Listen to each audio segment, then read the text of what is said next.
एक दिन की बात है, करीब दोपहर में महाराजा अकबर अपने दरबार में बैठे रहते हैं। तभी उनके मन में कुछ सवाल आते हैं, तो वो कोशिश करते हैं कि उस सवाल का वो जवाब ढूंढ पाए। लेकिन बहुत टाइम तक वो बैठे बैठे सोचते हैं, लेकिन उसका जवाब उनको नहीं मिलता। तभी वो दरबारियों से पूछते हैं कि दरबारियों, मेरे मन में कुछ प्रश्न है, जिसका सवाल जो ढूंढ पाएगा उसको मैं बहुत सारे इनाम दूंगा। तो ये सुन के सारे दरबारी महाराजा की तरफ देखते हैं और बोलते हैं, महाराज महाराज क्या सवाल है बताइए। तो महाराज बोलते हैं, मेरे कुल 3 सवाल है। पहला, ऐसा क्या है जो आज भी है और कल भी रहेगा। दूसरा सवाल, ऐसा क्या है जो आज भी नहीं है और कल भी नहीं होगा।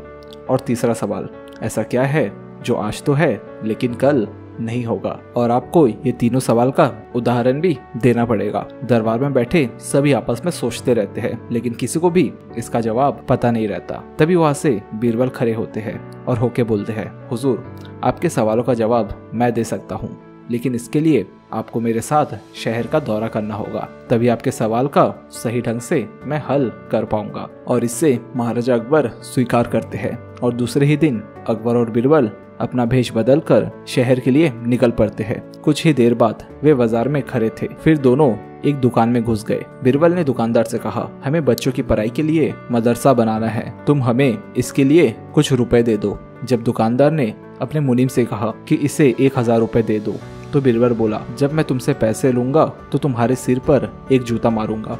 हर एक रुपए के पीछे एक जूता आपको खाना पड़ेगा। बोलो, आप तैयार हो?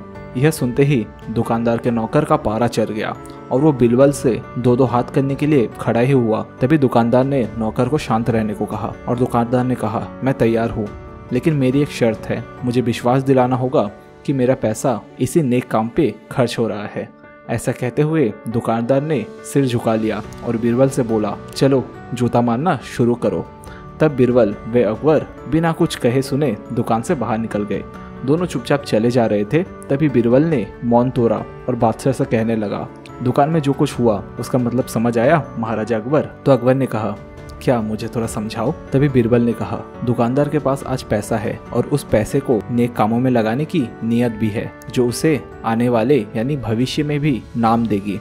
इसका मतलब यह है कि उनके नेक कामों से वह जन्नत में अपनी जगह पक्की कर लेगा। आप इसे यूं भी कह सकते हैं कि जो कुछ उसके पास आज है कल भी उसके साथ ही होगा। यह आपके पहले सवाल का जवाब है। फिर वे चलते हुए एक भिखारी के पास पहुंचे। उन्होंने देखा कि एक आदमी उसे कुछ खाने दे रहा है और वह खाने का सामान उस भिखारी की जरूरत से कहीं ज्यादा था। तब बीरबल ने उस भिखारी से बोला, हम भूखे हैं, कुछ हमें भी दे दो, हम भी खा लेते हैं। यह सुनकर भिखारी गुस्सा हो गया और उन दोनों पर बरस पड़ा और बोलना चालू किया, भागो यहाँ से, जाने कहाँ से आ जाते हैं हमारे मेहनत का मांगने।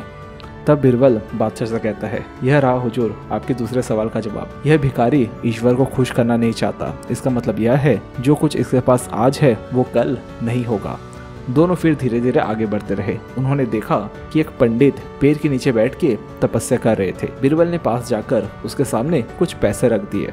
वह बाबा चिल्ला उठा और बोला, इसे हटाओ यहाँ से, मेरे लिए यह बेईमानी का पैसा है, ऐसे पैसा मुझे नहीं चाहिए। तब बीरबल बोला, हुजूर, इसका मतलब यह हुआ कि अभी तो नहीं है लेकिन बाद में हो सकता है। आज यह पंडित सभी सुखों को नकार रहा है, लेकिन कल यही सब सुख इसके पास होगा। यह तीनों सवाल का जवाब सुनकर महाराजा अकबर बहुत ज्यादा खुश हो जाते हैं और बीरबल को बहुत सारी संपत्ति देते हैं।